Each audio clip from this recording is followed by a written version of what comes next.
살아있는 모든 것은 성장합니다.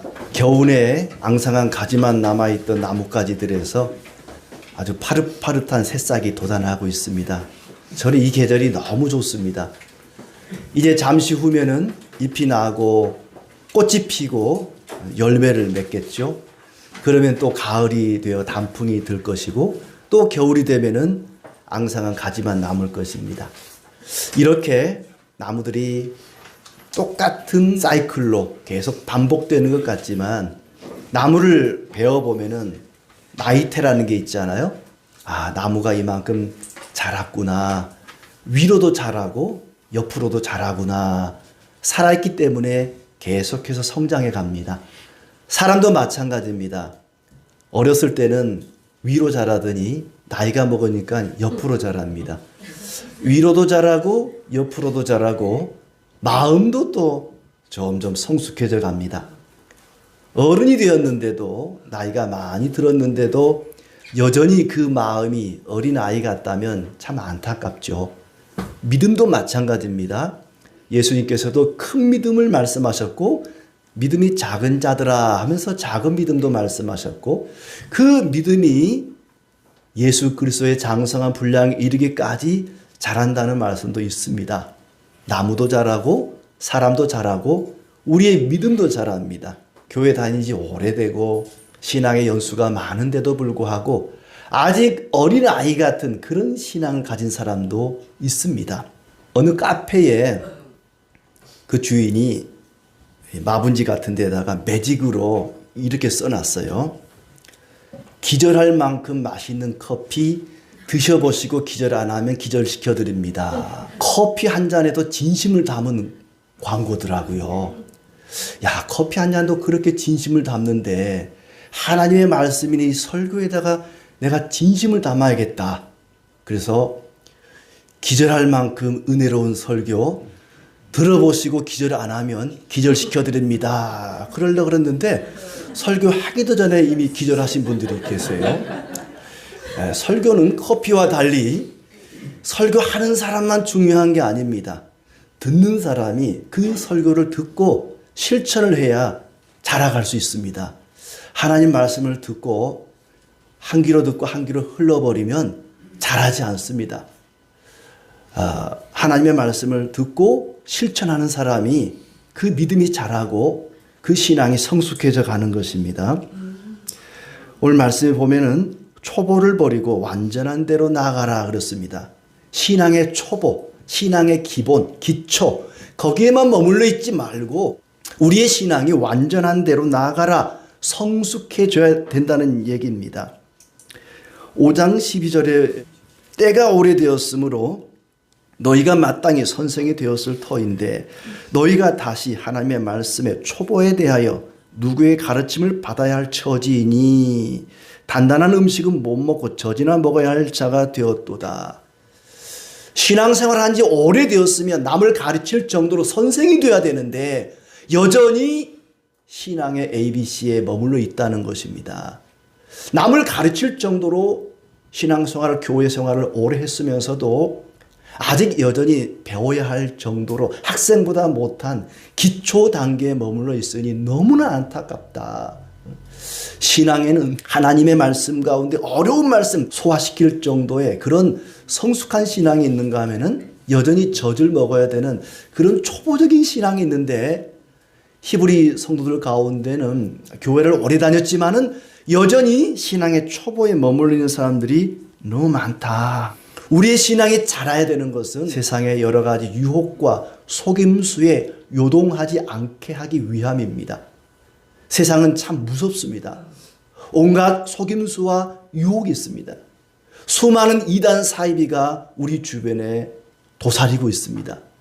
그런 유혹에 빠지지 않기 위해서는 우리의 신앙이 초보에 머물러 있으면 안 된다는 거죠. 장성해 가야 됩니다. 점점 자라가고 성장해 가야 됩니다. 그러지 않으면 세상 유혹과 속임수에 흔들리고 다시 세상으로 돌아가게 된다는 얘기지요.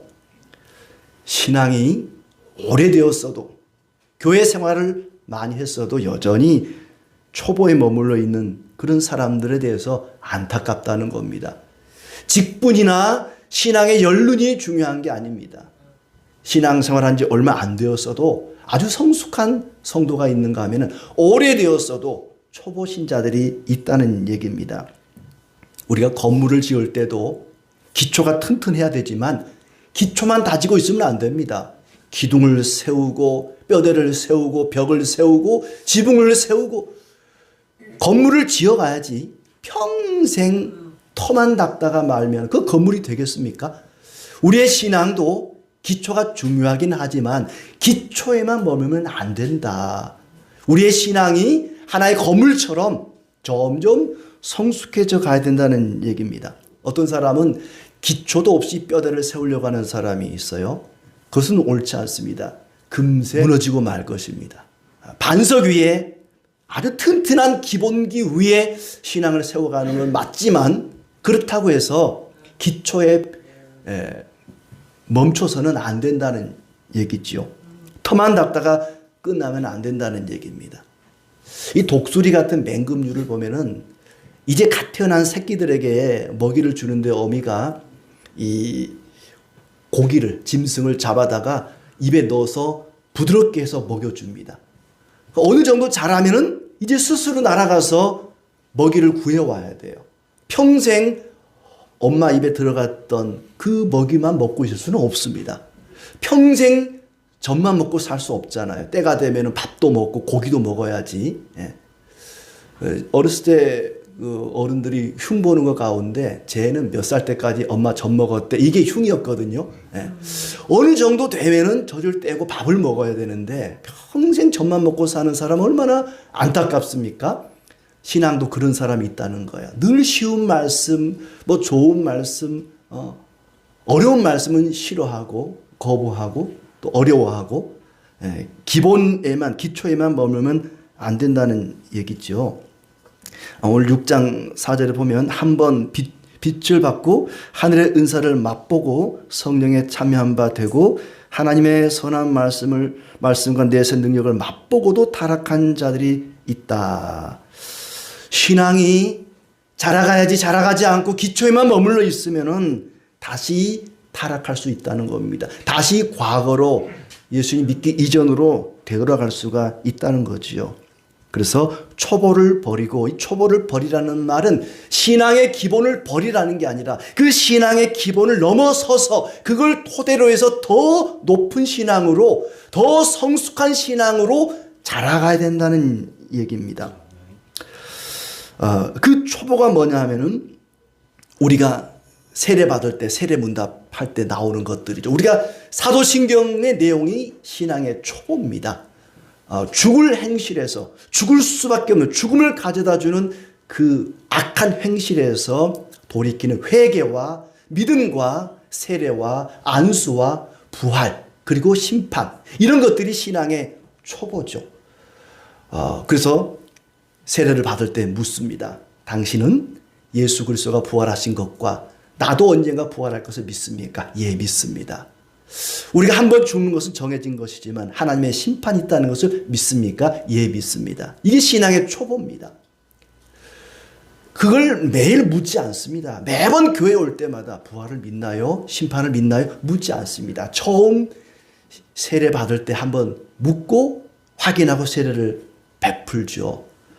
다만 예배 시간마다 사도신경으로 그 신앙의 기초를 우리가 다시 한번 확인하고 고백을 합니다. 그 신앙의 기초가 필요 없다는 얘기가 아니라 대단히 중요하지만 거기에서만 머물면 안 된다. 신앙은 성장해야 된다. 한 단계씩 자라가야 됩니다. 달리기를 하는 사람이 출발 지점에서 도착 지점까지 한 번에 뛰어넘을 수는 없습니다. 한 단계 한 단계 한 걸음 한 걸음 뛰어가듯이 우리의 신앙이 초보에서부터 점점 자라가야 됩니다. 성장해 가야 된다는 얘기입니다. 3절에 보면은 그것은 하나님이 허락하셔야만 가능한 일입니다. 하나님께서 허락하시면 우리가 이것을 하리라. 하나님이 허락하지 않으면 안 된다는 얘기입니다. 하나님이 허락했는데도 불구하고 내가 게을러서 나태해서 여전히 신앙의 초보에 머물러 있어서는 안 된다는 얘기죠. 자, 그래서 오늘은 어떻게 하면 우리의 신앙이 성장할 수 있을까? 또 성숙한 신앙은 어떤 모습일까 하는 것을 함께 생각해 보고자 합니다. 먼저 하나님의 말씀이 우리 삶의 열매로 나타나는 것이 신앙의 성숙이고 또 그렇게 해야만 신앙이 자라갈 수가 있습니다. 운동도 그렇죠. 이론으로만 배워가지고는 운동에 효과가 없습니다.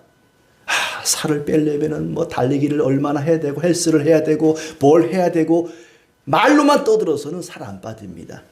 실천이 필요하죠. 이론보다 그 이론을 실천할 때 효과가 나타납니다. 외국어도 그렇죠. 영어를 공부한다 할 때 이걸 배운 것을 사용해야 외국인을 만나서 이게 배운 걸 사용해야 실력이 늘어나요. 그냥 이론으로만 알고 있으면 잘하지 않습니다. 말씀도 마찬가지입니다. 하나님 말씀을 듣고 배웠으면 그걸 실천해야 행동으로 옮겨야만 우리 신앙이 자라갈 수 있습니다. 모든 공부를 하는 게 다 그렇지 않습니까? 배움으로 끝나면 자라지 않습니다. 그걸 실천할 때 자라갑니다. 구절을 보면 이런 말씀이 있죠. 사랑하는 자들아 우리가 이같이 말하나 너희에게는 이보다 더 좋은 것 구원에 속한 이보다 더 좋은 것이 있다. 너희에게는 내가 가르친 것보다 더 좋은 구원에 이르는 더 좋은 것들이 있다. 이보다 더 좋은 것이 있다. 그게 뭐냐? 사랑으로 성도를 섬기는 것입니다. 사랑으로 성도를 섬기는 것이 그 어떤 신앙의 이론보다 더 좋은 것이다. 구원에 이르기에 더 좋은 것이라고 이야기합니다. 하나님은 사랑을 기초로 한 수고를 결코 잊지 않습니다. 우리가 성도를 섬기는 모든 수고는 사랑이 기초가 되어야 됩니다. 우리가 교회 안에서 무슨 일을 하든지 그 기초는 사랑이 되어야 됩니다. 사랑이 없는 그 어떤 섬김도 하나님 기뻐하지 않습니다. 그 사랑을 기초로 한 섬김을 하나님은 결코 잊지 않겠다 그랬습니다. 우리보다 너희가 구원에 더 가깝다. 가르침을 잊지 않겠다고 말하지 않습니다. 너희가 가르친 것을 잊지 않겠다고 말하지 않습니다. 너희가 사랑으로 수고한 것, 사랑으로 섬긴 것을 내가 잊지 않겠다. 하나님 말씀을 듣고 은혜 받고 그 받은 은혜를 다른 사람을 섬기는 것으로 실천한 것, 말씀의 열매를 맺는 것, 사랑의 열매를 맺는 것, 그것을 내가 잊지 않겠다고 말씀하십니다.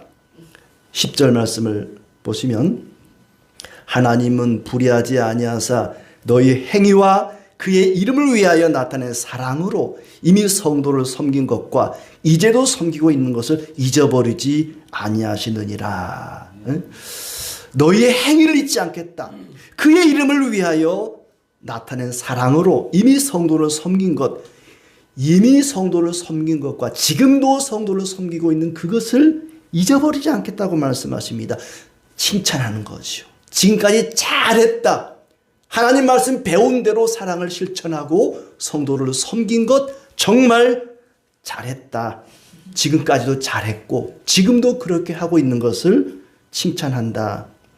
이것이 우리가 어떤 이론을 가르치는 것보다 구원을 얻기에 더 좋은 것이라고 말씀합니다. 당신의 이름을 위해서 보여준 선행과 사랑, 그것이 성도의 신앙을 성장시키고 그것이야말로 성숙한 신앙의 모습입니다.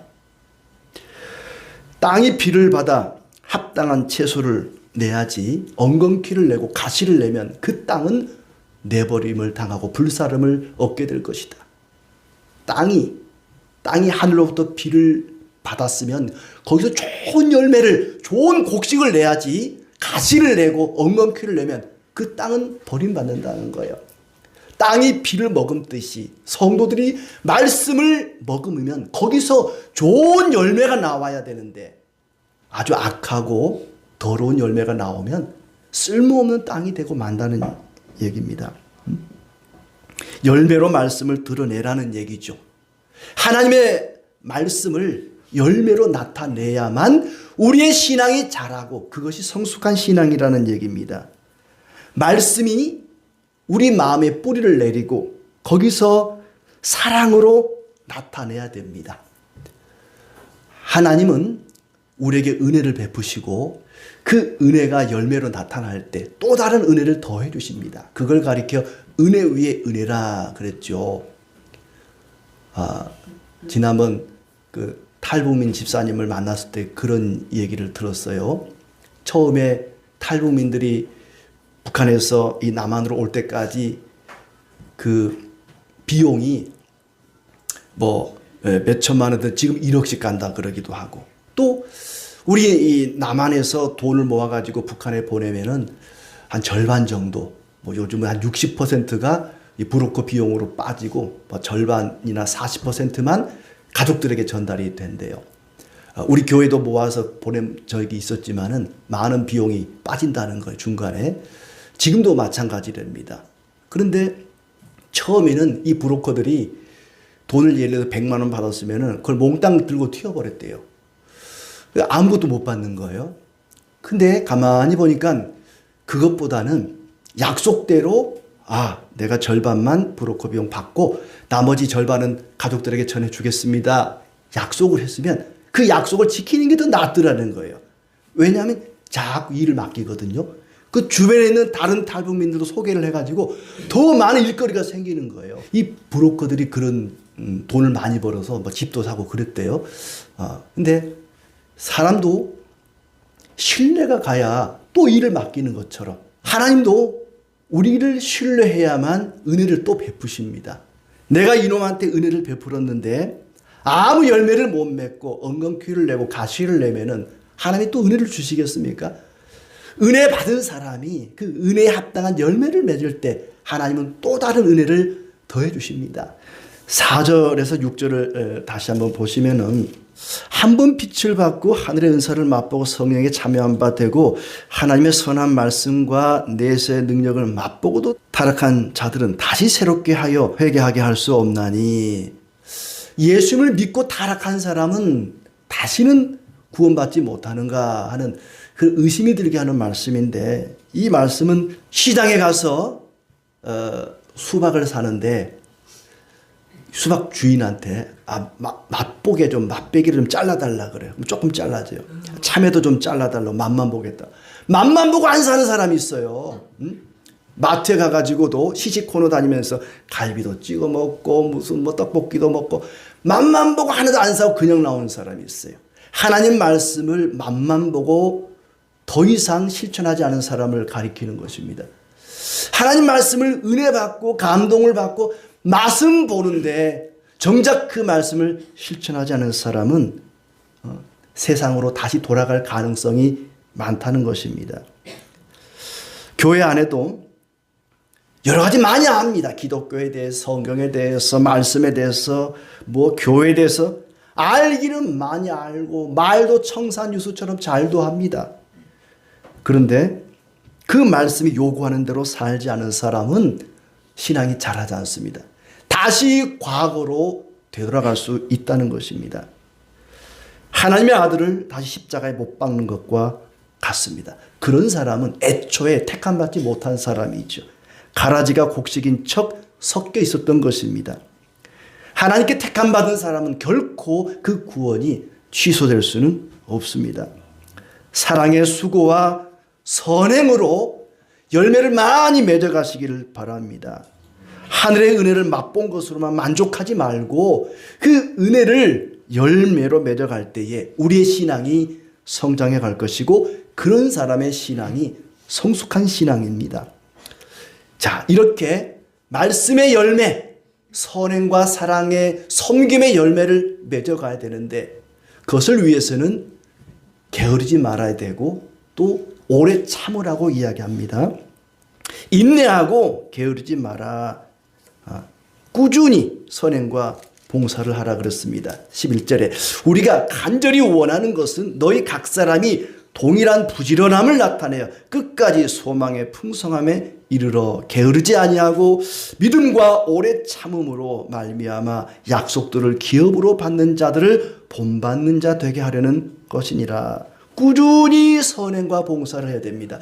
하나님의 말씀의 열매를 맺는 일은 꾸준히 해야 됩니다. 게으르지 말아야 되고 끝까지 참고 인내하는 것이 필요합니다. 적당히 몇 번 해보고 에이 안 되네, 하나님 말씀대로 살았더니 뭐 전혀 좋은 것도 없고 기도가 응답된다더니 그런 것도 없고 에이 별것 없네, 그리고 때려치우면 안 된다는 얘기입니다. 열심히 믿고 봉사하고 수고하고 성도를 섬기는 일, 그 일은 중단 없이 꾸준히 참고 인내하면서 해야 될 일입니다. 주님은 우리를 꾸준히 사랑하시고 포기하지 않고 우리를 사랑해 주셨습니다. 은혜의 열매, 사랑의 열매, 말씀의 열매를 맺으려면 게으르지 말고 오래 참아야 된다 하는 얘기입니다. 농부가 씨를 뿌리고 오래 기다려야 열매를 얻을 수 있습니다. 고구마 같은 거 이게 땅에 심잖아요. 오늘 심어놓고 내일 가가지고 어디 얼마나 열었나 보자, 땅 파면요 다 죽어요. 기다려야 됩니다. 여름에 심었으면 가을까지 기다려야 고구마가 열릴 거 아닙니까? 심어놓고 다음날 곧바로 캔다고 열매가 달리는 거 아니에요. 오래 기다리고 부지런히 노력을 해야 열매를 맺는 것처럼 하나님의 말씀의 열매를 맺는 것은 인내가 필요하고 또 열심이 필요합니다. 지난주에 식목일도 되고 해서 사과나무 2그루, 감나무 2그루를 심었어요. 예전 같으면은 1년생 묘목을 갖다 심었을 텐데 3년생을 심었어요. 빨리 열매를 맺게 하려고. 3년 되면 열매를 맺거든요. 근데 나무를 심어놓고 다음날 어디 열렸나 보자, 열매가 열렸겠습니까? 기다려야죠. 심어놓고 곧바로 열매를 바란다면 마트를 가서 사 먹는 게 낫죠. 쿠팡에다 시키든가. 농부는 나무를 심고 곡식을 뿌렸으면 기다려야 됩니다. 그리고 열심히 가꾸어야 됩니다. 그러지 않고 열매를 바란다는 것은 어불성설이죠. 한겨울에 눈이 펑펑 내리는 겨울에 하나님 벚꽃이 보고 싶습니다, 우리에게 벚꽃을 보여주시옵소서 하면은 벚꽃이 피겠습니까? 야 이놈아, 봄이 돼야 피지, 이 한겨울에 벚꽃이 피겠냐? 그럴 것 아닙니까? 기다림이 필요합니다. 인내하면 성숙한 신앙이 됩니다. 성숙한 사람은 인내합니다. 그리고 신앙이 성숙한 사람은 어떤 욕을 먹어도 비난을 받아도 조롱을 받아도 참고 인내합니다. 오른뺨을 치면 왼뺨도 돌려댑니다. 여러분, 오른뺨을 맞으려면 어떻게 하면 오른뺨을 맞겠습니까? 손잡이가 상대방의 오른뺨을 치려면요 손등으로 치는 거예요. 손등으로 뺨을 맞는다는 것 얼마나 모욕적이고 수치스러운 일인지 모릅니다. 그럼에도 불구하고 성숙한 신앙을 가진 사람은 그래 왼뺨도 때려라, 그리고 된다는 거예요. 신앙이 성숙한 사람은 어떤 비난을 받고 욕을 먹어도 인내하고 참고 견딜 줄 압니다. 또 게으르지 말라 그랬어요. 12절에 게으르지 아니하고 그랬습니다. 우리의 신앙이 성장하려면 부지런해야 됩니다. 농부가 농사를 짓는데요 얼마나 부지런한지 몰라요. 이 사과 농사를 짓는 사람을 보니까요 한겨울에도 가지치기를 하고 있더라고요. 겨울에도 놀지 않습니다. 용감한 군인이 되기 위해서는 끊임없이 훈련을 합니다. 그냥 가만히 놀고 먹고 훌륭한 군인이 될 수가 없습니다. 우리의 신앙이 성장하려면 게을러서는 안 됩니다. 부지런해야 됩니다. 그리고 인내하고 잘 참고 견뎌야 합니다. 그 인내의 대명사가 누구냐면은 바로 아브라함이죠. 13절에 보면 하나님이 아브라함에게 약속하실 때에 하나님이 아브라함에게 약속을 하셨습니다. 14절에 내가 반드시 너에게 복주고 복주며 번성하게 하고 번성하게 하리라 약속했던 그 약속을 잘 참고 인내함으로써 하나님께 받은 것입니다. 하나님은 오래 참는 자들에게 복을 주십니다. 대제사장이 나옵니다. 5장 2절에 그가 무식하고 미혹된 자를 능히 용납할 수 있는 것은 자기도 연약함에 휩싸여 있습니다. 대제사장은 인간입니다. 사람입니다. 자기도 죄가 많고 허물이 많고 실수가 많은 사람이에요. 그러다 보니까 인간 대제사장은 무식한 사람, 부족한 사람, 연약한 사람을 다 이해하고 자비를 베풀고 긍휼을 베풀고 너그럽게 대해줍니다. 왜냐하면 자기도 허물이 많거든요. 대제사장은 그런 사람이라는 거예요. 우리는 왕 같은 제사장들입니다. 성숙한 신앙을 가진 사람은 이런 대제사장처럼 너그러운 마음을 가지고 무식하다고 해서 야 그것도 모르냐 책망할 것이 아니라 그 무식한 사람은 무식한 사람에 맞게 말씀을 가르치는 거죠. 젖을 먹는 사람과 단단한 것을 먹는 사람을 구분해서 아하 이 사람은 아직 뭘 잘 모르는구나 초보신자구나 그러면 이런 걸 가르쳐야지 아주 쉬운 걸 가르치고 또 신앙이 성숙한 사람은 어려운 것을 가르치고 뭘 모른다고 책망하고 무시할 것이 아니라 그 사람 수준에 맞게 가르친다는 것입니다. 이게 자비와 긍휼이죠. 대제사장은 그런 사람이어야 하고 그런 사람이었습니다. 성숙한 사람, 신앙이 성장한 사람은 그런 너그러움이 있습니다. 누가 마음에 안 드는 게 보여도 호통치지 않고 나무라고 책망하지 않고 너그럽게 참아주고 견뎌주고 기다려주는 것. 이것이 성숙한 신앙입니다. 남을 험담하고 싶거든 자기 자신의 단점을 5분 동안 자기 자신에게 말을 해보래요. 가만히 들어보렵니다. 그러고도 마음의 상처를 입지 않으면 그때 남을 험담을 하래요.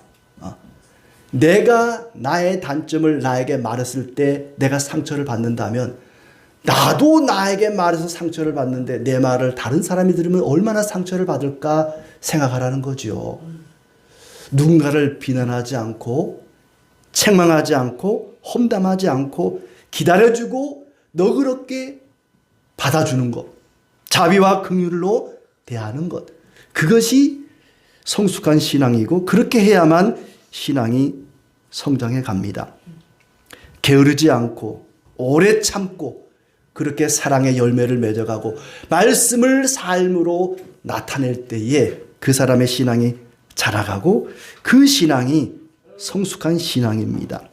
세 번째는 이렇게 다른 사람을 기다려주고 인내하고 부지런해야 되는데 그러기 위해서는 하나님의 신실하심을 바라봐야 됩니다. 뭔가를 바라본다고 하는 것은 소망이라고 하지요. 사람은 바라보는 만큼 자라갑니다. 흔히 어른들에게 이런 말을 합니다. 아이들은 어른이 하라는 걸 하는 것이 아니라 하는 대로 한다. 어른들이 이렇게 하라 저렇게 하라고 말하는 걸 하는 게 아니라 어른이 어떻게 하는가를 보고 따라한다는 것입니다. 아이들은 어른이 하라는 걸 하는 것이 아니라 하는 대로 한다는 것입니다. 아이들은 어른을 보고 자랍니다. 부모를 보고 자라지요. 부모가 어떻게 하느냐에 따라서 따라합니다. 부모를 닮아가지요. 우리가 하나님을 바라볼 때에 하나님을 닮아가게 될 것입니다.